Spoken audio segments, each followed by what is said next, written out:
এই অধ্যায়টা আপনাকে ভালো করে বুঝতে হবে। হ্যাঁ, যদি না বুঝেন তাহলে আমি কিন্তু দাওয়াতি ময়দানে কাজ করতে পারবো না। প্রথম কথা, তামিমা এবং তাবিজের মধ্যে আসলেই পার্থক্য আছে। তাবিজ জিনিসটা বাবে তাফঈল থেকে আসছে। আওয়াজা ইউআউযু তাবিজ, এর অর্থ হলো আশ্রয় চাওয়া, চাওয়ার অর্থ প্রদান করা।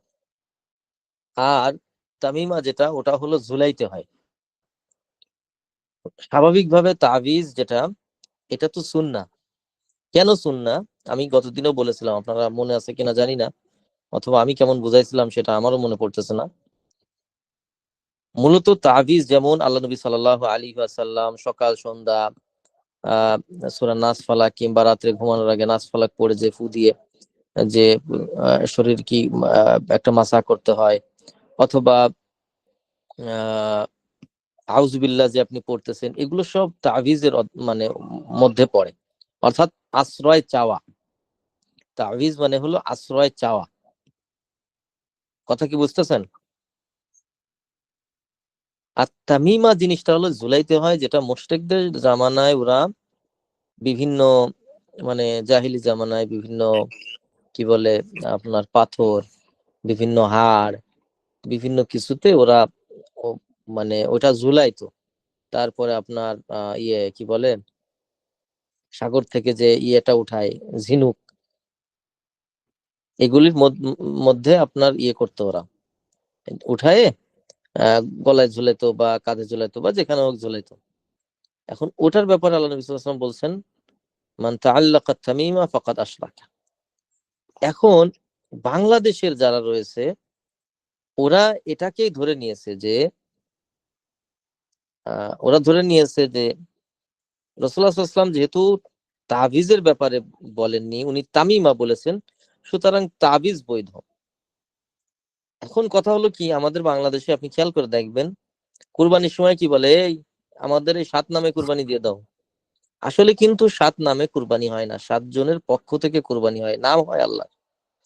তা তদরূপ তাবিজ যেটা মূলত তাবিজ, ওটার ওটাকে পরিভাষা মানে তামিমার পরিভাষা চেঞ্জ করে তাবিজ দিয়েছে। অর্থাৎ বর্তমান সময়ে আমাদের আমাদের যারা তাবিজের পক্ষে কথা বলে, মূলত তারা তামিমাকে তাবিজ নাম দিয়েছে।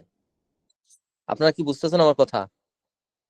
জি তাবিজ শেখ। ঝুলানোর বিষয় না, তাবিজ হলো আশ্রয় চাওয়ার বিষয়।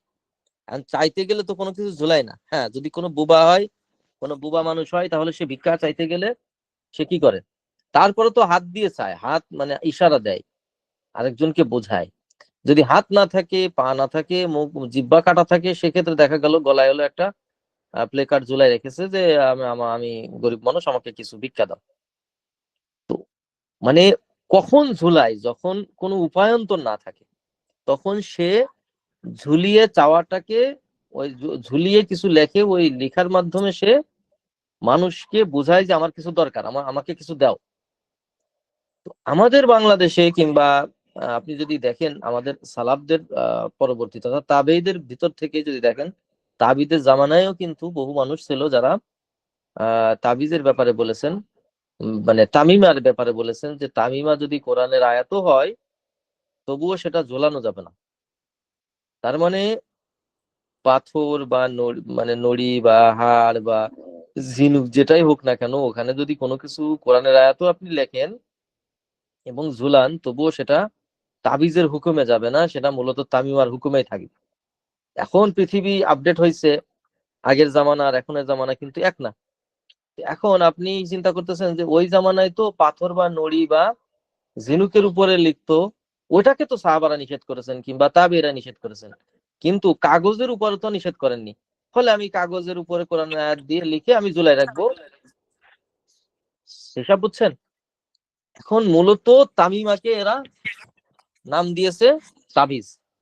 তাবিজ নাম দিয়ে এবার মানে বিল জুমলা তথা আপনার গড়ে বলে বেড়াচ্ছে যে তাবিজ বৈধ, তাবিজ বৈধ। মূলত এই তাবিজ আসলে তাবিজ না, বরং এটা হলো তামিমা। বর্তমানে এই যে গলায় যা কিছু ঝুলায়, যা কিছু পরে, এটাকে তাবিজ শরীয়তের দৃষ্টিকোণ থেকে যদি বলেন তাহলে তাবিজ থাকে না, এটা মূলত হয়ে যায় তামিমা। ওই যে 7 নামে কুরবানি দাও, মূলত পক্ষ থেকে কিন্তু পরিভাষা ভুল করে। তো তদ্রূপ বর্তমান আপনার যে তাবিজ ঝুলাই, এটা পরিভাষা ভুল করেছে, মূলত এটাকে তাবিজ বলে না, এটাকে বলা হয় তামিমা।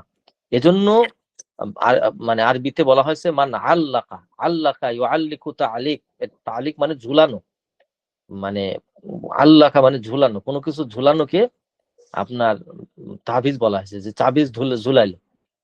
এখন আপনি যে কোনো জিনিস যদি ঝুলান তাহলে ওটা কিন্তু তামিমার অন্তর্ভুক্ত হয়ে যাবে। ফলে ওটা আপনি যতই তাবিজ বলেন না কেন, ইসলাম মদরে যদি আপনি ইসলাম দেন, এর আগে যদি ইসলাম বানান, ইসলামী শরাব যদি বলেন বা ইসলামী জুস যদি বলেন, কিন্তু ওর ভিতরে যদি কার্যকর থাকে মদ, তাহলে এটা কি কোনোদিন জায়েজ হবে? হবে না। ওটা মদই। তো যেহেতু এখন পরিভাষা ভিন্ন করে ফেলেছে, এই জন্য আমরাও ডাইরেক্ট বলি যে তাবিজ ঝুলানো শিরক। মূলত তামিমা ঝুলানো শিরক। তবে তামিমার মধ্যে যদি কোরআনের আয়াত থাকে তাহলে সেটাকে আমরা শিরিক বলি না, বরং হারাম বলি। আর যদি তামিমার ভিতরে আপনার গাছ গাছড়া থাকে কিংবা অন্য কোনো কিছু থাকে যেগুলি আল্লাহ তাআলার কোনো মাখলুক, যেমন কথার কথা কোনো কিছু মানে কোনো গাছের ছাল বাকল বা কোনো কিছু রয়েছে, এবং সে যদি বিশ্বাস করে যে আমার আমার মাফ করবে একমাত্র আল্লাহ, এটা জাস্ট ওসিলা হিসেবে ঝুলাইছি, তাহলে এটা শিরকে আসগার হয়ে যাবে। আর যদি সে হলো মানে সরাসরি ওটার উপরে ডিপেন্ড করে ফলে যে না এটাই আমাকে সুস্থ করে দিবে, তাহলে কিন্তু এটা শিরকে আকবার হয়ে যায়। তাহলে আমি তাবিজ নিয়ে কিন্তু আপনাদেরকে যেটা বললাম, সেটা বর্তমান যেটাকে আমরা তাবিজ বলছি, এটা মূলত তাবিজ না, এটা মূলত তামিমা। কিন্তু যেহেতু পরিভাষা এখন তামিমার নাম হয়ে গেছে তাবিজ, ফলে আমরা সরাসরি বলছি যে তাবিজ ঝোলানো শিরক। কিন্তু কোরআনের আয়াত হলে শিরক হবে না, তবে হারাম হবে, নিঃসন্দেহে হারাম হবে, কারণ আমাদের সালাফরা কেউ এটাকে বৈধ করেনি। হ্যাঁ, তবে কিছু কিছু ক্ষেত্রে আয়েশা রাদিয়াল্লাহু তাআলা আনহা থেকে কিংবা দুই একজন সাহাবাদের বর্ণনা দিয়ে বলতে চাই যে না, তারা তো এটা ব্যবহার করেছেন, ফলে এটা জায়েজ। আমরা তাদেরকে বলবো যে শরীয়ত তো কোনো সাহাবা প্রণয়ন করেননি, কিংবা আমাদের আম্মাজান আয়েশা রাদিয়াল্লাহু আনহাও প্রমাণ করে মানে প্রণয়ন করেননি। যদিও মূলত আয়েশা রাদিয়াল্লাহু তাআলা আনহার প্রতি কিন্তু একটা তোহমাত দেওয়া হয়। আমি এই হাদিসের বিশদ ব্যাখ্যা দেখেছি, এবং এটা নিয়ে ছোটখাটো আমার একটা গবেষণা করারও সুযোগ হয়েছিল 2013 সালে 14 সালের দিকে, যে আসলে আয়েশা রাদিয়াল্লাহু তাআলা আনহা থেকে যেটা বর্ণিত যে উনি এটাকে বৈধতা দিয়েছেন, আসলে মিথ্যা কথা। এটা এটা আসলে দুর্বল, এটার কোনো নেই, শক্তিশালী কোনো সনদ নেই। তারপরেও আমাদের কথা, যদি আয়েশা রাদিয়াল্লাহু তাআলা আনহা যদি বলেও থাকেন, তবুও এটা অবৈধ। কেন অবৈধ? কারণ আল্লাহ নবী সাল্লাল্লাহু আলাইহি ওয়াসাল্লাম ঝুলানো সংক্রান্ত মানে ঝুলিয়ে আশ্রয় চাওয়া বা নুসরাত তথা প্রতিরোধ করা রোগ বালা মুসিবত, এইগুলোর ক্ষেত্রে আল্লাহ নবী সাল্লাল্লাহু আলাইহি ওয়াসাল্লাম সরাসরি কিন্তু নাই করে গিয়েছেন। এখানে কোনো জায়গায় হ্যাঁ কিংবা মৌন সম্মতি বা নিজে করেছেন এমন কোনোটাই পাওয়া যায় না। ফলে সারা পৃথিবীর সকল মনীষী যদি এক হয়ে মানে কোনো জিনিসের বৈধতা দেয়, কিন্তু আল্লাহ নবী সাল্লাল্লাহু আলাইহি ওয়াসাল্লাম যদি তার অবৈধতা ঘোষণা করে যায়, তো আমরা সালাফি নীতি অনুযায়ী বিশ্বাস করি যে আল্লাহ নবী যেহেতু না করে গিয়েছেন, ফলে কে কি বললো এটা আমরা দেখবো না। যেমন আব্দুল্লাহ ইবনে ওমর রাদিয়াল্লাহু তাআলার নাম আপনারা তো সবাই শুনেছেন। তিনি বলতেছেন যে আমি আশঙ্কা করছি, এবং আব্দুল্লাহ ইবনে আব্বাসও একই কথা বলেছেন, যে আমি আশঙ্কা করছি যে আসমান থেকে তোমাদের উপরে পাথর বর্ষণ হবে। কেন পাথর বর্ষণ হবে? পাথর বর্ষণ হবে এই জন্য যে আমি বলছি আহ মুহাম্মদ সাল্লাল্লাহু আলাইহি ওয়াসাল্লাম বলেছেন, আর তোমরা বলছো যে ক্বালা উমর। মানে উমর মানে আপনি আশ্চর্য হয়ে যাবেন, ওমর রাদিয়াল্লাহু তাআলা আনহু তিনি কিন্তু জবরদস্ত একজন সাহাবা ছিলেন, আপনারা সবাই জানেন। অথচ তার ব্যাপারে তারই সন্তান কি বলতেছেন, ইউশিকু আন তানজিলা আলাইকুম হিজারাতুম মিনাস সামা, যে আমরা আশঙ্কা করছি যে তোমাদের উপর আসমান থেকে পাথর বর্ষিত হবে। কেন? আকুলু ক্বালা রাসূলুল্লাহ, আমি বলছি আল্লাহ রাসূল বলেছেন। ওয়া তাকুলুনা ক্বালা আবু বকর ওয়া উমর, আর তোমরা বলছো এটা আবু বকর বলেছে, এটা ওমর বলেছে। তার মানে আল্লাহ নবী সাল্লাল্লাহু আলাইহি ওয়াসাল্লামের কথার উপরে আপনি কথা বললেন, কথার কথা আল্লাহ নবী সাল্লাল্লাহু আলাইহি ওয়াসাল্লাম এই বলেছেন, প্রকাশ করে আপনি কি বললেন, না আবু বকর তো এই বলেছে। তার মানে আপনি আল্লাহ নবী সাল্লাল্লাহু আলাইহি ওয়াসাল্লামের কথাকে মানে বাধাগ্রস্ত করতেছেন কোন একজন সাহাবার কথা দিয়ে, যেটা সম্পূর্ণ হারাম। হ্যাঁ, আপনি আবু বকর রাদিয়াল্লাহু তাআলা আনহু কিংবা ওমর রাদিয়াল্লাহু তাআলা আনহুর ব্যাপারে আপনি কথা বলতে পারেন, তাদের আকওয়াল আপনি টানতেই পারেন, কোনো সমস্যা নেই, কারণ তারা দলিল। কিন্তু রসুলের কথার বিপরীতে তাদের কথা আনা যাবে না। যেমন আপনাদের এই মূলনীতিগুলো ভালো করে মনে রাখতে হবে। কেন মনে রাখতে হবে? কারণ এটা একাডেমিক একটা বিষয়ে আলোচনা হচ্ছে। একটা মূলনীতি হলো যে আল্লাহর নবী সাল্লাল্লাহু আলাইহি ওয়াসাল্লামের কথা যখন আসবে, তখন ওটাকে প্রোটেক্ট করার জন্য, মানে ওটার বিপরীতে একটা মত দাঁড় করানোর জন্য আপনি পৃথিবীর কারো কওল নিয়ে আসতে পারবেন না, কারো কওল নিয়ে আসতে পারবেন না, যদি সেই কথাটা আসলে রসুলের কথা হয়ে থাকে। এখন আপনি হয়তো আবু বকর রাদিয়াল্লাহু তাআলা আনহুর একটা কথা নিয়ে আসতেছেন, যেমন আপনাকে আমি বুঝাই বলি কিভাবে আল্লাহ রাসূলুল্লাহ সাল্লাল্লাহু আলাইহি ওয়াসাল্লামের কথার বিপরীতে আবু বকর বা ওমরের কথা আনা যায়। আমি জাস্ট বুঝানোর স্বার্থে বলছি, বা আপনারা সহজে বুঝবেন। আব্দুল ইবনে ওমর রাদিয়াল্লাহু তাআলা আনহু একদিন বলতেছেন যে তোমরা সবাই হজ্জে তামাত্তু করো, কারণ আল্লাহ নবী সাল্লাল্লাহু আলাইহি ওয়াসাল্লাম হজ্জে তামাত্তুর কথা বলেছেন। তার মানে উনি কার কথা বললেন? তাহলে আমি যেটা বোঝাচ্ছি যে রসুলের কথার বিপরীতে কথা কিভাবে নিয়ে আসা যায়। অনেকেই বলতে পারে যে তাহলে কি আবু বকর রাদিয়াল্লাহু তাআলা আনহু, ওমর রাদিয়াল্লাহু তাআলা আনহু এনারা কি আল্লাহ রসুলের বিপরীতে কথা বলেছেন? নাউজুবিল্লাহ। কিন্তু কিভাবে বিপরীতে কথা আসে আমি জাস্ট বোঝানোর স্বার্থে বলছি যে আব্দুল্লাহ ইবনে ওমর বলতেছেন যে আল্লাহ নবী সাল্লাল্লাহু আলাইহি ওয়াসাল্লাম হজ্জে তামাত্তুর কথা বলেছেন। এখন কিছু মানুষ বলা শুরু করলো যে তোমার আব্বা তো হজ্জে তামাত্তু করতে নিষেধ করেছেন, তাহলে আল্লাহ নবী সাল্লাল্লাহু আলাইহি ওয়াসাল্লামের কথার বিপরীত মানে মত পোষণ করা হলো কিনা এখানে। জি। কিন্তু আসলে কি উনি বিপরীত মত পোষণ করেছেন? না, উনার জামানায় উনি হয়তো হজ্জে তামাত্তুর ব্যাপারে নিষেধ করেছেন এই জন্যই যে হয়তো সবাই হজ্জে তামাত্তুই করতেছে, ইফরাদ এবং কিরান যে হজ এগুলো হয়তো কেউ করতেছে না, এজন্য উনি যেন অন্য হজগুলোও যেন জারি থাকে, অন্য ইবাদতটাও যেন জারি থাকে, এজন্য হয়তো তিনি সাময়িক ওটাকে বলেছেন, কিন্তু ওটা তো বিধান না শরীয়তের। তো এজন্য আপনি আল্লাহ নবী সাল্লাল্লাহু আলাইহি ওয়াসাল্লামের একটা কথা বলা হলো, এই কথার কথা আমি বললাম যে আল্লাহ নবী সাল্লাল্লাহু আলাইহি ওয়াসাল্লাম সর্বদা পানি পান করতে বলেছেন বসে। আমি জাস্ট মানে কথার কথা বলতেছি। আপনি কি বললেন? আপনি বললেন যে না, আবু বকর রাদিয়াল্লাহু তাআলা তো দাঁড়ায় পানি পান করার ব্যাপারে মানে মত দিয়েছেন। তাহলে আপনি কি কাজ করলেন? আপনি কাজটা করলেন যে রসুলের কথার সামনে আপনি আবু বকরকে দাঁড় করিয়ে দিলেন বা ওমরকে দাঁড় করিয়ে দিলেন। এই কাজগুলি করা যাবে না। তাহলে আমি জি হয়তো বুঝাতে পেরেছি যে রাসূলুল্লাহ সাল্লাল্লাহু আলাইহি ওয়াসাল্লাম যদি কোনো মত দিয়ে থাকেন, কোনো কথা বলে থাকেন বা কোনো কিছু নিষেধ করে থাকেন, সারা পৃথিবীর কেউ যদি ওটাকে বৈধতা দেয়, তো আমাদের নীতি, সালাফি নীতি অনুযায়ী আমরা ওই বৈধতার নীতিকে গ্রহণ করব না। এখন আপনি বলতে পারেন তাহলে তারা কি ভুল করে গেছে, তারা কি রসুলের বিপরীত করে গেছে? তখন আমাদের কিছু কথা থাকবে যে হয়তো তারা কোনো একটা সিচুয়েশনে এই ব্যাপারে একটা মত দিয়েছেন, কিন্তু সেটা সব মানে সব সময়ের জন্য না। যেমন কোন একজন সাহাবা রাদিয়াল্লাহু আনহু তিনি তার সন্তানের গলায় আয়াতুল কুরসি লিখে ঝুলায় রেখেছিলেন। কেন লিখেছিলেন তার পেছনে মুহাদ্দিসিনে কেরাম বলে থাকেন যে তার সন্তান আয়াতুল কুরসি পড়তে পারতো না, তো যেহেতু যেন এটা লিখে ঝোলানোর কারণে ও যেন দেখে দেখে পড়ে মুখস্থ করে ফেলতে পারে। এখন আমি আপনার সামনে কিংবা মাহফিলে কিংবা কোনো খুতবায় আমি তাবিজের কথা, মানে তাবিজ মানে যেটা তামিমা, এই তাবিজের ব্যাপারে আমি বিরুদ্ধে বিশাল বক্তব্য দিয়ে গেলাম। আপনি টকাশ করে দাঁড়ায় যেয়ে বললেন যে অমুক সাহাবা তো তার ছেলের গলায় তাবিজ ঝুলাইছে, আয়াতুল কুরসি লিখে ঝুলাইছে। তাহলে আপনি কি কাজ করলেন? আপনি রাসূলুল্লাহ সাল্লাল্লাহু আলাইহি ওয়াসাল্লামের কথার সামনে তথা কথার বিপরীতে আর একটা কথা দাঁড় করায় দিলেন কোন একজন সাহাবার আমল নিয়ে।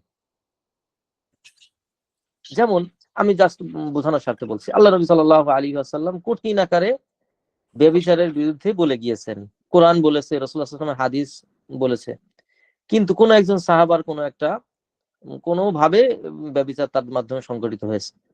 এখন আমি ব্যভিচারের বিরুদ্ধে কথা বলতেছি, হঠাৎ করে আপনি কি বললেন? অমুক সাহাবা তো এই কাজটা করেছে। তাহলে আপনি কি কাজ করলেন? আপনি কাজটা করলেন হলো রসুলের কোনো কথা বা কোরআনের কোনো কথার সামনে কোনো একজন সাহাবাকে দাঁড় করিয়ে তার মতটাকে গ্রহণ করতে চাচ্ছেন। এই কাজগুলি করা যাবে না। এটা হলো আমাদের সালাফদের নীতি না। দেখেন আমাদের সালাফদের নীতি না কিভাবে বুঝবেন? আপনি যদি বালতিকে বালতি পানি দিয়ে গোসল করেন, আপনার শরীর গরম রয়েছে, আপনি ঠান্ডা করতে চাচ্ছেন, বালতিকে বালতি পানি দিয়ে গোসল করতেছেন, কবিরা গুনাহ হবে? হবে না। কিন্তু রাসূলুল্লাহ সাল্লাল্লাহু আলাইহি ওয়াসাল্লামের একজন সাহাবা, ভালো করে বোঝার চেষ্টা করেন, আমি কিন্তু আপনাদেরকে আজকে ফুলি উসুলের মতন করে বোঝাচ্ছি। কোন একজন সাহাবা রাদিয়াল্লাহু আনহু তিনি গল্প করতেছেন যে আমাদের নবী সাল্লাল্লাহু আলাইহি ওয়াসাল্লাম এক সা পানি কিংবা দুই সা পানি দিয়ে তিনি গোসল করেছেন। তার মানে খুবই সীমিত এক সংখ্যক পানি দিয়ে তিনি গোসল করেছেন, আর এতটুকু পানি দিয়ে তিনি ওযু করেছেন। তার সামনে টকাশ করে বলে উঠলো, টকাশ দ্বারা বোঝাচ্ছি, আমার আমার পরিভাষা ইউজ করতেছি, বলে উঠলো যে আমার এত কম পানি দিয়ে গোসল হবে না। তো দেখেন সাহাবা রাদিয়াল্লাহু আনহু তিনি তার সন্তানকে বলছেন, তোমার সাথে আমি কথাই বলবো, কারণ আমি বলছি আল্লাহ নবী সাল্লাল্লাহু আলাইহি ওয়াসাল্লাম গোসল করতেন এতটুকু পানি দিয়ে, অথচ তোমার থেকে আল্লাহ নবী সাল্লাল্লাহু আলাইহি ওয়াসাল্লামের চুল বড় ছিল, দেহ বড় ছিল, কিংবা যাই হোক, এখন আপনি বলেন রাসূলুল্লাহ সাল্লাল্লাহু আলাইহি ওয়াসাল্লামের কোন সাহাবা কিংবা তাবিঈর কোন সন্তান কি ওই অতটুকু পানি দিয়ে সারা জীবন গোসল করেছে? আল্লাহ নবী সাল্লাল্লাহু আলাইহি ওয়াসাল্লাম যতটুকু পানি দিয়ে গোসল করেছেন, না তার থেকে বেশি পানি ও, দিয়েও গোসল করেছেন? অবশ্যই বেশি পানি দিয়ে গোসল করেছেন। জি কিন্তু উনি কেন ওনার সন্তানের সাথে কথা বলতে চাননি? কারণ রসুলের কথার সামনে ও বিপরীত মত পোষণ করতেছে। আপনার সামনে রাসূলুল্লাহ সাল্লাল্লাহু আলাইহি ওয়াসাল্লামের কোনো কথা বলা হলো যে এতটুকু পানি দিয়ে গোসল করেছেন, আপনি মেনে নেন, আপনি ওই কথার পাল্টে কেন কথা বলবেন যে না আমি এতটুকু দিতে পারবো না? তার মানে এটাই হলো মানে ইনকার করা হয়ে যায়, এটা হলো অস্বীকার করা হয়ে যায়, এটা অনেক সময় অধিকাংশ সময় কুফরের দিকে চলে যায়। রসুলের কথার সামনে কথা বলা যাবে না। আল্লাহ তাআলা বলছেন ইয়া আইয়ুহাল্লাযীনা আমানু লা তারফাউ আসওয়াতাকুম ফাওকা সাওতিন নবী, হে ঈমানদারগণ তোমরা রসুলের কথা, রসুলের সামনে তোমরা তোমাদের আওয়াজকে উঁচু করো না। লা তারফাউ আসওয়াতাকুম ফাওকা সাওতিন নবী, রসুলের কোন সাউত, রসুলের আওয়াজের উপরে আওয়াজ উঠায় না। এখন আপনি বলতে পারেন রসুলের আওয়াজ তো নেই। আরে ভাই, আওয়াজ মানেই কি শব্দ হইতে হবে? আওয়াজ দিয়ে কি করে? আওয়াজের মাধ্যমেই তো কথা বলে। আল্লাহ নবী সাল্লাল্লাহু আলাইহি ওয়াসাল্লাম বললেন কথার কথা, হেই, এখন আপনি হাই এত জোর আওয়াজ করবেন না, আল্লাহ কি এই বুঝাইছে নাকি? এই কথা দ্বারা, এই আয়াত দ্বারা এই বুঝাইছে? না, আল্লাহ নবী সাল্লাল্লাহু আলাইহি ওয়াসাল্লাম এটা দ্বারা বুঝাইছেন যে আল্লাহ নবী সাল্লাল্লাহু আলাইহি ওয়াসাল্লাম যে কথাগুলি বলবেন, যা কিছু মানুষকে শোনাবেন, তার উপরে আপনি মত পোষণ করতে পারবেন না, আবার রসুলের সামনে উচ্চস্বরেও কথা বলতে পারবেন না। দুইটাই তাফসীরে আছে যে একটা হলো আল্লাহ নবী সাল্লাল্লাহু আলাইহি ওয়াসাল্লামের মতের উপরে কোনো মত দেওয়া যাবে না, আর একটা হলো আল্লাহ নবী সাল্লাল্লাহু আলাইহি ওয়াসাল্লামের সামনে কণ্ঠস্বর উঁচু করে কথা বলা যাবে না। এখন যেহেতু আল্লাহ নবী সাল্লাল্লাহু আলাইহি ওয়াসাল্লাম আমাদের সামনে নেই, কিন্তু তার হাদিস আমাদের সামনে আছে, আল্লাহ নবী সাল্লাল্লাহু আলাইহি ওয়াসাল্লামের হাদিস আমাদের সামনে আছে, এখন আপনি কি করলেন? আপনি হাদিসের উপর কথা বলা শুরু করলেন, তার মানে আপনি রাসূলুল্লাহ সাল্লাল্লাহু আলাইহি ওয়াসাল্লামের কথার উপরে, আওয়াজের উপরে আওয়াজ বাড়ালেন। এই কাজগুলি করা যাবে না, যেটা আমাদের সমাজের অধিকাংশ মুকাল্লিদ ভাইয়েরা এই কাজগুলি করে থাকেন। আমাদের সালাফি মানহাজ এখান থেকে কিন্তু আপনাকে শিক্ষা দেয় যে না, এই কাজ করা যাবে না। তো যেহেতু আল্লাহ নবী সাল্লাল্লাহু আলাইহি ওয়াসাল্লাম নিষেধ করে গিয়েছেন যে তাবিজ ঝোলানো যাবে না, তাবিজ তথা তামিমা ঝোলানো যাবে না, সুতরাং যদি সমস্ত সাহাবাও ঝুলাই থাকে, আমরা কিন্তু ঝুলাবো না। কারণ আল্লাহ নবী সাল্লাল্লাহু আলাইহি ওয়াসাল্লাম কোনো জিনিস নিষেধ করা মানে ওটাই আমাদের জন্য পালনীয়। আশা করি বিষয়টা বুঝেছেন। এইখানে আরো কিছু কথা আছে, যে কথার কথা, যদি কোনো ব্যক্তি আহ মাজায় তাগি ঝোলায়, আমাদের আমাদের অঞ্চলে, যশোর অঞ্চলে আমরা ছোটবেলায় আমাদের মাজায় তাগি দেওয়া হতো এজন্য যে আহ আমাদের আসলে তখনকার দিনগুলি তো এমনই ছিল যে এত আপডেট ছিল না কোনো কিছু, তো ইলাস্টিক গুলো ঢিল হয়ে যায়, তো ইলাস্টিক তো বোঝেন, রাবার, রাবার মানে ঢিল হয়ে গেলে বারবার ওই পেটের নিচে চলে যেত, হলো মানে অনেক সময় একেবারে খুলে যেত ওই পায়জামা কিংবা আপনার প্যান্ট গুলি। তো ফলে আমাদের মা দাদিরা, মা চাচিরা, ওনারা আমাদের মাজায় ওই কালো তাগিটা লাগিয়ে দিতেন। অনেক সময় বড় মানে সুন্নতে খতনা দেওয়ার পরেও তাগি ঝোলানো হতো। কেন? কারণ ছোট বাচ্চারা লুঙ্গি পরতে পারে না, তো ওটাকে বেল্টের কাজ করতো, মানে তখনকার দিনে মানে তাগি হবার বেল্টের কাজ করতো। কিন্তু এই পশ্চিমবঙ্গ বা আমাদের বাংলাদেশে কিছু কিছু অঞ্চল আছে, ওইখানে কিন্তু মাজায় তাগি দেয়া এটাকে ওরা কিন্তু ওই দুনিয়াবি যে ফায়দার জন্য আমরা যে তাগিটা ঝুলাইতাম, ওই জন্যই ঝুলাই না, ওরা অন্য কোনো কারণে, যে কালো তাগি এর কারণে শয়তান আসবে না, কিংবা এই যে বিভিন্ন কিছু চিন্তা নিয়ে, একটা কনসেপ্ট নিয়ে কিন্তু ওরা ঝুলাইতো। এটা কিন্তু আবার শিরিক হয়ে যাবে। কিন্তু আপনি যদি লুঙ্গি সুন্দরভাবে পরার জন্য যেন না খুলে যায়, অথবা প্যান্ট যেন না খুলে যায়, এই জন্য যদি তাগি ব্যবহার করেন তাহলে তো কোনো সমস্যা নেই, এটা একটা স্বাভাবিক বিষয়। আবার অনেক সময় অনেকে বলতে পারে যে মানে মাজায় ঝুনঝুনি, বাচ্চা অনেক সময় দেখা যায় গ্রাম অঞ্চলে পুকুর পাড় থাকে, বিভিন্ন আশপাশে পুকুর থাকে, পানি থাকে, বাচ্চারা কোথায় কখন যায়, মায়েরা কাজ করে, তো ওই বাচ্চার মাজায় আপনার ঝুলাই দেয় ঝুনঝুনি। আপনারা দেখেছেন কিনা জানি না, পিতলের ঝুনঝুনি পাওয়া যেত, জি এখন জি দেখি জি না। স্যার। ওই পিতলের ঝুনঝুনি লাগাইলে কি হইতো, ওই বাচ্চা কোথায় যাচ্ছে ওর মা কিন্তু এটা বুঝতে পারতো। তো এটা কিন্তু স্বাভাবিক একটা আসবাব, এটাকে ধরে আপনি শিরিক বলে দিলে হবে না, কারণ আপনাকে আগে শুনতে হবে যে সে কেন এটা ঝুলাইছে। কিন্তু তাবিজ যেটা ঝুলানো ওটা তো বোঝাই যাচ্ছে যে ও কিসের জন্য ঝুলাইছে, কথা বোঝেননি? কিন্তু মাজায় তাগি কিংবা ওই ঝুনঝুনি ওটা কেন ঝুলাইছে ওটা শুনতে হবে, শুনে নিয়ে তারপর আপনাকে ফতোয়া দিতে হবে বা কথা বলতে হবে। মানে একবারে আপনি ডাইরেক্ট ওটাকে অস্বীকার করে আপনি মুশরিক বানাই দিয়ে আসবেন তাকে, এটা কিন্তু যাবে না। এবার আসেন আজকে আমরা যে অধ্যায় পড়বো, বিসমিল্লাহির রহমানির রহিম, বাবুন মা জাআ ফির রুকা ওয়াত তামাইম, অর্থাৎ রুকিয়া তথা ঝাড়ফুঁক করা, রুকিয়া মানে ঝাড়ফুঁক, ওয়াত তামাইম, তামাইম তথা আমাদের বাংলাদেশে যেহেতু তামাইম মানে তাবিজ, সেই হিসেবে তাবিজ, তাবিজ কবজ সংক্রান্ত বা ঝাড়ফুঁক সংক্রান্ত কি আছে সেই ব্যাপারে এখানে আমরা আলোচনা করব। ওয়াফি as-sahih an আবি বাশির আল-আনসারী রাদিয়াল্লাহু আনহু, আবু বাসির আল আনসারী রাদিয়াল্লাহু তাআলা থেকে বর্ণিত, তিনি বলছেন আন্নাহু কানা মা'a রাসূলুল্লাহ সাল্লাল্লাহু আলাইহি ওয়াসাল্লাম ফি বা'দি আসফারিহি, যে তিনি রাসূলুল্লাহ সাল্লাল্লাহু আলাইহি ওয়াসাল্লামের সাথে কিছু মানে কোন একটা সফরে ছিলেন, সফরে সঙ্গী হিসেবে ছিলেন।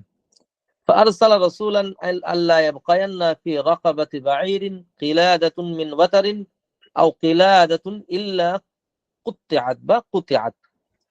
তো আল্লাহ নবী সাল্লাল্লাহু আলাইহি ওয়াসাল্লাম ওই সফরে কাউকে বা দূত হিসাবে পাঠালো যে তোমরা যাও, যে কোনো উটকে মানে এমন অবস্থায় রাখবা না যে তার গলায় আহ কি বলে আপনার ওই যে গলায়, উটের গলায় আপনার থাকতো, কিলাদা থাকতো, কিলাদা মানে আপনার হাড় থাকতো, মিন ওয়াতার, ওয়াতার মানে ধনুক, ধনুক আছে না ধনুক, আপনারা ধনুক তো চিনেন কিনা জানি না, ধনুক মানে আমরা ছোটবেলায় জি পাটকেল দিয়ে ধরুন বানাইতাম হ্যাঁ। কিংবা সবজি দিয়ে বানাইতাম ধনুক। ও আচ্ছা আচ্ছা। এই ধনুক, এই ধনুকের যে একটা রশি থাকে, অর্থাৎ এক সাইডে থাকে আপনার চটার মতন কি একটা, আর এক সাইডে দড়ি থাকে।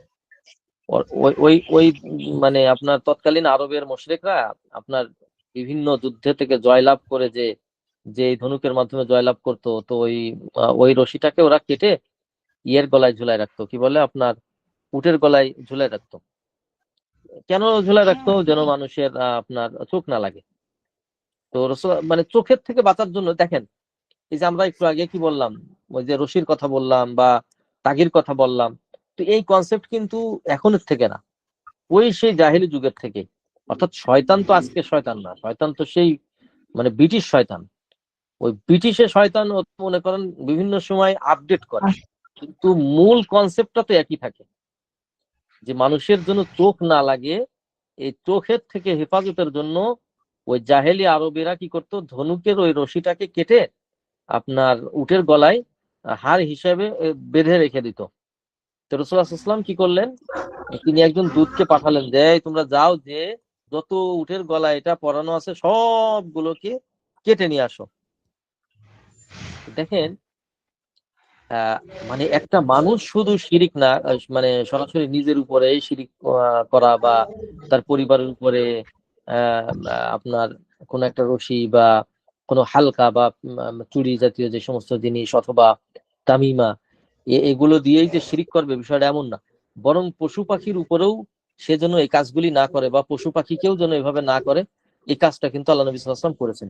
তার মানে শিরিকের যত চোরা গুপ্তা গলি যাই ছিল আল্লাহ নবী সাল্লাল্লাহু আলাইহি ওয়াসাল্লাম কিন্তু তার জীবদ্দশায় করে গিয়েছেন। অর্থাৎ বিভিন্ন যত কনসেপ্ট ছিল শিরকের, সব কনসেপ্টকে তিনি দূর করে গিয়েছেন। দেখেন ইবনে মাসউদ থেকে বর্ণিত, ওয়ান ইবনে মাসউদ রাদিয়াল্লাহু আনহু قال سمعت رسول الله صلى الله عليه وسلم يقول إن الرقى والتمائم والتوالة شرك। আল্লাহ নবী সাল্লাল্লাহু আলাইহি ওয়াসাল্লাম বলছেন, যেটা ইবনে মাসউদ বলছেন যে আমি রাসূলকে বলতে শুনেছি যে তিনি বলেছেন যে মন্ত্র, মানে এখানে রোকা দ্বারা বোঝানো হয়েছে মন্ত্র বা ঝাড়ফুঁক, তামাইম এবং তেওয়ালা, এগুলো সব শিরক। তো মন্ত্র কেন, মন্ত্র কখন রুকিয়া হয় আর কখন আপনার ঝাড়ফুঁক হয়? যদি সেটা কোরআন এবং সুন্নাহ হয়, অর্থাৎ কোরআন সুন্নাহ কিংবা কোনো একটা দোয়া যেটা পড়লে বোঝা যাচ্ছে, এ জাতীয় যদি কোনো বিষয় হয়, তাহলে সেটাকে রুকিয়াই বলে, যে সে রুকিয়া করতেছে, ঝাড়ফুঁক করতেছে। কিন্তু যদি যদি সেটা মানে এমন কিছু হয় যেটা শুনলে বোঝা যাচ্ছে না কি পড়তেছে, মানে চায়না পড়তেছে না, আফ্রিকান পড়তেছে না, আরবি পড়তেছে না, ইংলিশ পড়তেছে, কিছুই বোঝা যাচ্ছে না, কোরআন এবং সুন্নাহ তার মধ্যে নেই। ওই যে আছে না, আপনারা দেখেছেন কিনা, এই যে কি বলে, বাংলাদেশে যে যারা সাপুড়ে ঠাকুরে আছে, তারপরে বিভিন্ন আপনার কবিরাজ টবিরাজ আছে, বিভিন্ন ধরনের কি আপনার শোলক ঠোলক পড়ে, যা কিছু বোঝা যায় না, এবং সেখানে আল্লাহর কাছে যে আশ্রয় চাওয়া আছে এটাও বোঝা যায় না। এ ধরনের জিনিসকে তখন কিন্তু রুকিয়া বলে না, এটাকে তখন মন্ত্র বলে, মন্ত্র মন্ত্র। হ্যাঁ, তামাইম, তামাইম হলো তামিমার বহু বচন, অর্থাৎ তামিমা তথা বাংলায় তাবিজের বহু বচন। তিওয়ালা, আপনার তিওয়ালা বলা হয় মানে এমন কিছু জিনিস যেটা স্বামী স্ত্রীর আপনার কি বলে ইয়ে করার জন্য, বশ করার জন্য এই কাজটা জাহেলি যুগে করতো। অর্থাৎ বিভিন্ন ওই কাপড় কিংবা সুতা বিভিন্ন কিছু দিয়ে গিট দিয়ে দিয়ে তার মধ্যে ফু দিত, ফু দিয়ে দিয়ে মানে যেটাকে এক এক কথায় বলা যায় ব্ল্যাক ম্যাজিক। তিওয়ালাকে আপনি যদি বাংলায় করেন তাহলে ব্ল্যাক ম্যাজিক বলবো, যে এই জাতীয় করা সম্পূর্ণ শিরক। এখন আপনি আসেন, আপনি বলতে পারেন যে এখানে তো রুকিয়া, রুকিয়ার কথা আল্লাহ রসুল সাল্লাল্লাহু আলাইহি ওয়াসাল্লাম শিরিক বলেছেন, তামিমার কথা শিরিক বলেছেন, তিওয়ালার কথা শিরিক বলেছেন, তাহলে আমাদের বাংলাদেশে তো বিভিন্ন মানুষ রুকিয়া করতেছে, আমরা রুকিয়া করতেছি, তাহলে তো এটা শিরিক হয়ে যাবে। তখন আমাদের কথা আছে যে দেখেন, আল্লাহ নবী সাল্লাল্লাহু আলাইহি ওয়াসাল্লাম যখন স্বাভাবিকভাবে কোনো কথা বলেন এবং খাস করে যদি কোনো কাজ করেন, তাহলে ওই খাসের উপর আমল করতে হবে, যেটাকে আপনার একাডেমিক পরিভাষায় বলে আমের উপরে স্বাভাবিকভাবে আমল করতে হবে। আম মানে স্বাভাবিক সাধারণ বিষয়, কিন্তু খাসের উপরে কখন আমল করতে হবে, যখন খাস চলে আসবে। তো স্বাভাবিকভাবে আল্লাহ নবী সাল্লাল্লাহু আলাইহি ওয়াসাল্লাম রুকিয়াকে শিরক বলেছেন, কিন্তু খাস করেও আবার রুকিয়াকে বৈধ করেছেন। তাহলে স্বাভাবিকভাবে রুকিয়া অবৈধ, কিন্তু খাস ভাবে বৈধ। খাস কখন বৈধ হচ্ছে, যখন সেটা রসুলের পদ্ধতিতে হচ্ছে। আমার মনে হয় বিষয়টা বুঝতেছেন। যদি জি স্যার। রসুলের পদ্ধতিতে আপনি রুকিয়া করেন তাহলে সেই রুকিয়া বৈধ, কিন্তু রসুলের পদ্ধতির বাইরে যদি আপনি রুকিয়া করেন তাহলে সেটা শিরিক হয়ে যাবে। আর তামিমার বিষয়ে যেহেতু রাসূলুল্লাহ সাল্লাল্লাহু আলাইহি ওয়াসাল্লাম শিরিক বলে গিয়েছেন, কিন্তু তামিমার পক্ষেও কোনো কথা বলেননি, নিজেও দেখাননি বা কাউকে মনোসম্মতিও দেননি, সেহেতু তামিমা নিষিদ্ধ, নিষিদ্ধ, নিষিদ্ধ। আর তেওয়ালা, তেওয়ালা সর্ব অবস্থায় নিষিদ্ধ, এর মানে এর কোনো অবস্থায় নেই। এবার আসেন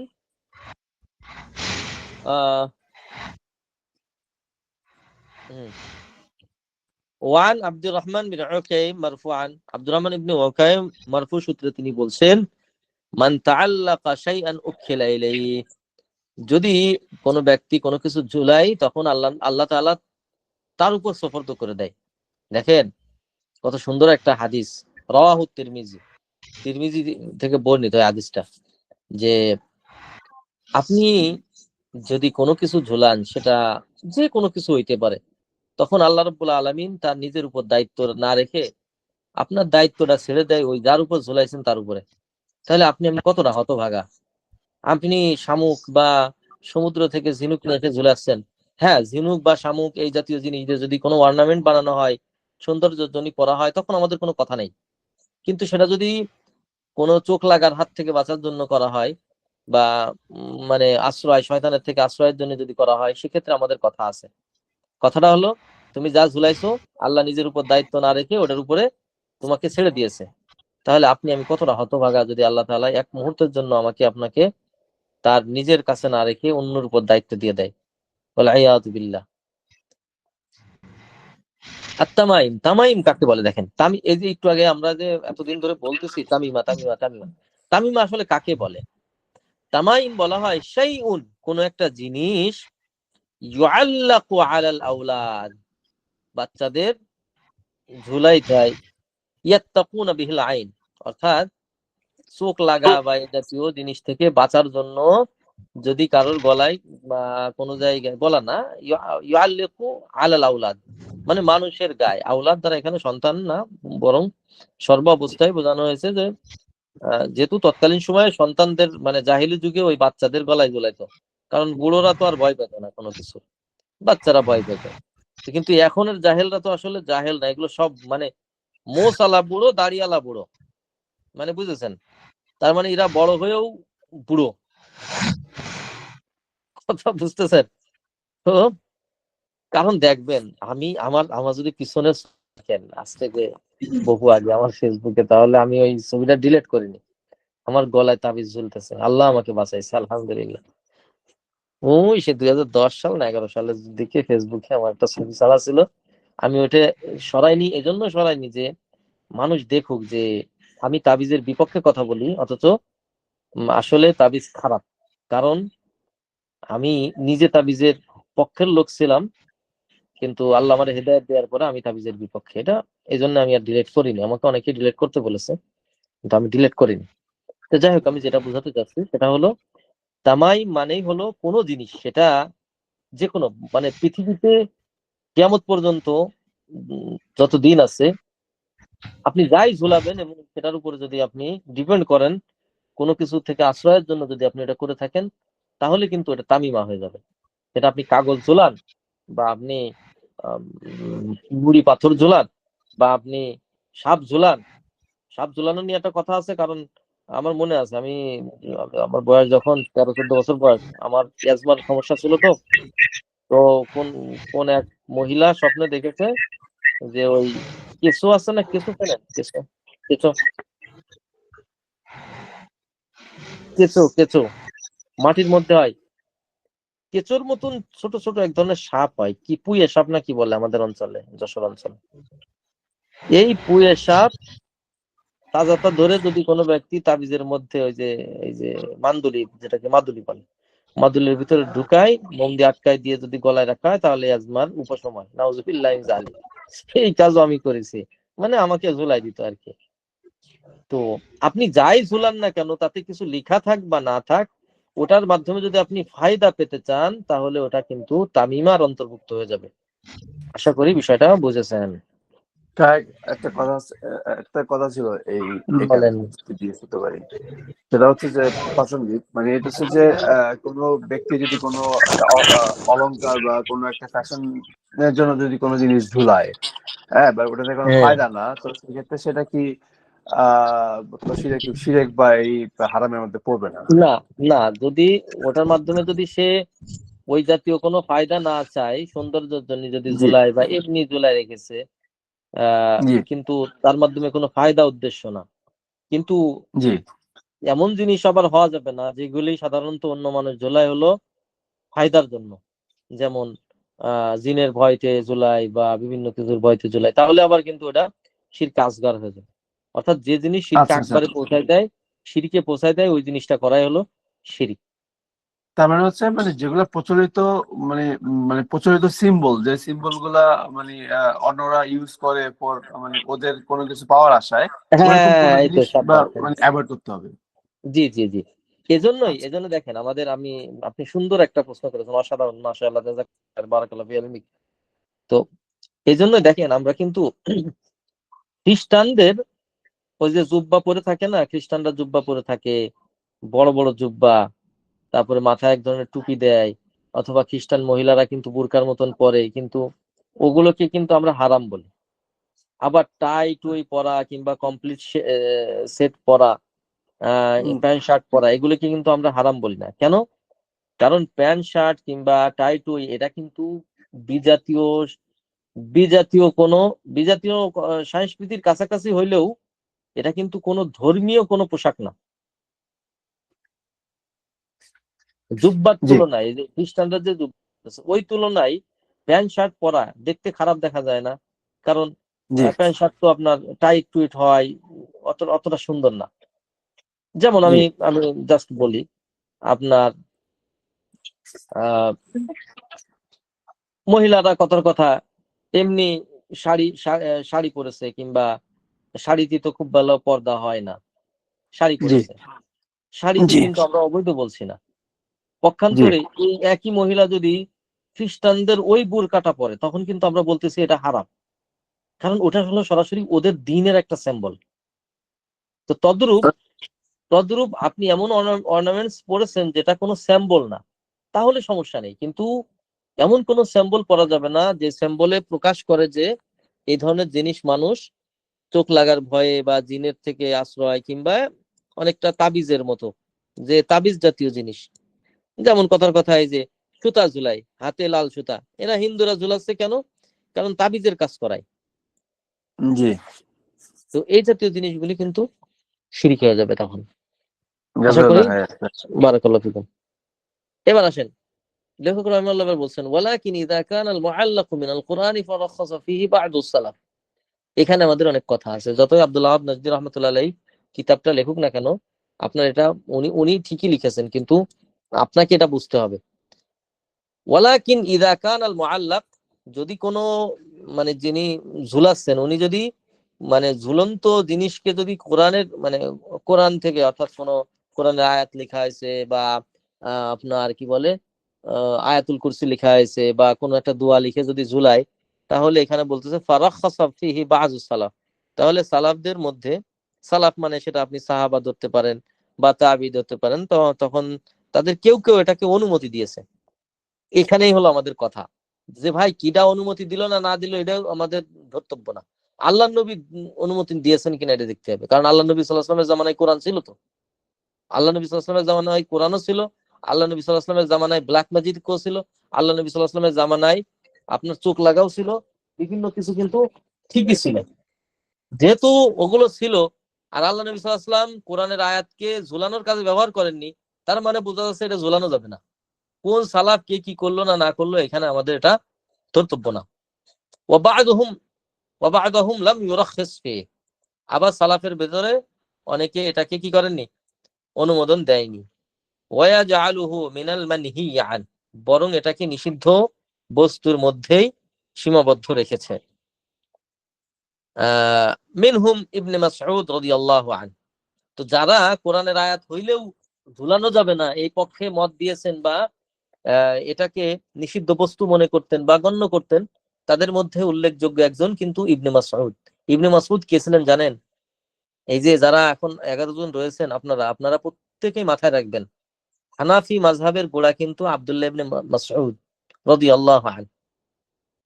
আব্দুল্লাহ ইবনে মাসউদ রাদিয়াল্লাহু আনহু, তার ছাত্র সম্ভবত আলকামা, আলকামা রাহিমাহুল্লাহ ছাত্র ইব্রাহিম নাখাই, আর ইব্রাহিম নাখাইর ছাত্র হলো, আমার যতদূর মনে পড়তেছে, আমার কিন্তু এখন যা মনে পড়ছে আমি সেটাই বলতেছি, আল্লাহ মাফ করুন যদি ভুলে যাই, আবু হানিফা রাহমাতুল্লাহ আলাইহি।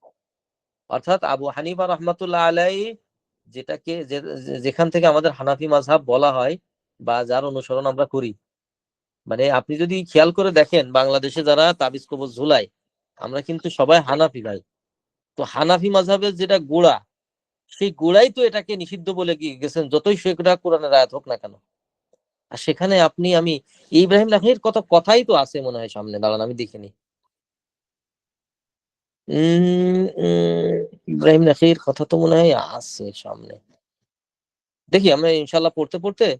আহ ও এই যে দেখেন, এই অধ্যায়ের শেষে, ওয়ালাহু আন ইব্রাহিম, ইব্রাহিম মানে ইব্রাহিম নাখাই, কানু কল কানু ইয়াকরাহুনা তামাইমা কুল্লাহা মিনাল কুরআনি ওয়া গায়রুল কুরআন। ইব্রাহিম নাখাই রাহিমাহুল্লাহ তিনি বলছেন যে কানু, কানু দ্বারা বোঝানো হচ্ছে আব্দুল্লাহ ইবনে মাসউদ রাদিয়াল্লাহু আনহু এবং তার সঙ্গী সাথী, যে তার সঙ্গী সাথী সবাই কিন্তু কোরআন বা কোরআনের বাইরে যাই হোক না কেন তামাইমা এটা কিন্তু অপছন্দ করতেন। আপনাকে এবার আমি একটা কথা বলবো, এটা কিন্তু একটা একাডেমিক কথা, ভালো করে মনে রাখবেন। সাহাবাদের জামানায় বা রাসূলুল্লাহ সাল্লাল্লাহু আলাইহি ওয়াসাল্লামের জামানায় কারাহা তথা অপছন্দনীয় মানেই কিন্তু হারাম ছিল। বর্তমান আমরা বলি মাকরু, এর এই কাজটা মাকরু, মাকরু মানে আমরা বলি যে না এটা তাহলে বৈধ বোধহয়। রাসূলুল্লাহ সাল্লাল্লাহু আলাইহি ওয়াসাল্লামের সাহাবা কিংবা ওই জামানায় কিন্তু কারাহা দ্বারা মূলত তারা ইয়ে করতেন, হারাম মনে করতেন। আর বর্তমান সময়ে ওই ধূমপান করা এটা মাকরু, ওই মাকরু। এগুলো যে হারাম এটা কোনো সময় এরা বলে না। দেখেন কোরআনের ভিতরে আপনি যদি খেয়াল করে দেখেন, আল্লাহ রাব্বুল আলামিন তিনি বিভিন্ন জায়গায় বলতেছেন যে আল্লাহ রাব্বুল আলামিন এটাকে পছন্দ করেন না। তারপরে আপনার ওয়ালা তাকরাবুজ জিনা ইন্নাহু কানা ফাহিশাতাও ওয়া মাকতাও ওয়া সাআ সাবিলা। তো এইভাবে যদি আপনি খেয়াল করে দেখেন বিভিন্ন আয়াতে আল্লাহ সুবহানাহু ওয়া তাআলা যে কথাগুলি বলেছেন, তো বিভিন্ন জায়গায় কারাহা শব্দটা নিয়ে আসছেন, যে অপছন্দ করেন। এখন আপনি যদি চিন্তা করেন আল্লাহ একটু অপছন্দ করেছে তাই কি হয়েছে, তার মানে এটা সমস্যা নেই, না, বিষয়টা এরকম না। সাহাবাদের জামানায় বা তাবিদের জামানায় বা তাবে এই 3 প্রজন্মের জামানায় যেটাই অপছন্দনীয় ছিল সেটাই হারাম ছিল। তার মানে মাকরু মানেই সেটা কম গুনাহ, বিষয়টা এমন না, হারাম, এটা সম্পূর্ণ হারাম। তো যাই হোক, আমরা যে কথাটা বললাম যে আমাদের বাংলাদেশে যারা তাবিজ কবজ দিচ্ছে এরা কিন্তু বাস্তব কথা যদি আপনি ধরেন তো এরা হানাফি মাযহাব না। কারণ আবু হানিফা রাহমাতুল্লাহ আলাইহির মাযহাবের যে শুরু যেখান থেকে, ওইখানেই তো আপনার তামিমা ছিল না। ওইখানেই যদি তামিমা না থাকে তাহলে আপনার এই মাযহাবে তামিমা আসতেছে কইতে। তো যাই হোক, আলহামদুলিল্লাহ আমাদের ক্লাস অনেক লম্বা হয়েছে। বাকি এগুলি ইনশাআল্লাহ আমরা সামনের ক্লাসে আলোচনা করব। তাহলে আমরা এক কথায় যা পড়লাম সেটা হলো আহ যেগুলি ঝুলানো হয়, যে জিনিসই ঝুলানো হয় এবং তার মাধ্যমে আহ চোখ লাগা বা এ জাতীয় আহ কিছু থেকে আশ্রয়ের জন্য ঝুলানো হয়, এগুলি আপনি কোরআনের আয়াত দেন বা গাছপালা দেন বা মাটি দেন বা নকশা করে দেন, এগুলি সব তামিমার অন্তর্ভুক্ত হবে। যখনই তামিমার অন্তর্ভুক্ত হবে তখনই আমাদের কথা কোরআনের আয়াত ব্যতীত যদি হয় তাহলে হয় শিরক আকবার, না হয় শিরকে আসগর। এই দুটা থেকে খালি হবে না। কোরআনের আয়াত হলে শিরক হবে না, কারণ কোরআন তো আল্লাহরই। তা আল্লাহর জিনিস হলে আল্লাহর সাথে শিরক করা যায়। শিরক মানে কি? অংশ অংশ স্থাপন করা। তা কোরআন কি আল্লাহর অংশ নাকি? কোরআন তো আল্লাহর সিফাত, কালামুল্লাহ, আল্লাহর কালাম। তো সেটাকে আপনি শিরক কিভাবে বলবেন? তো যাই হোক, আহ আশা করি আজকের ক্লাসে আপনারা কিছু বিষয় ক্লিয়ার হলেন। আল্লাহ সুবহানাহু ওয়া তাআলা আপনাকে আমাকে তাবিজের হাত থেকে এবং শিরকের হাত থেকে বাঁচাক, আমাদের ঈমানকে বিশুদ্ধ রাখুন। আমিন।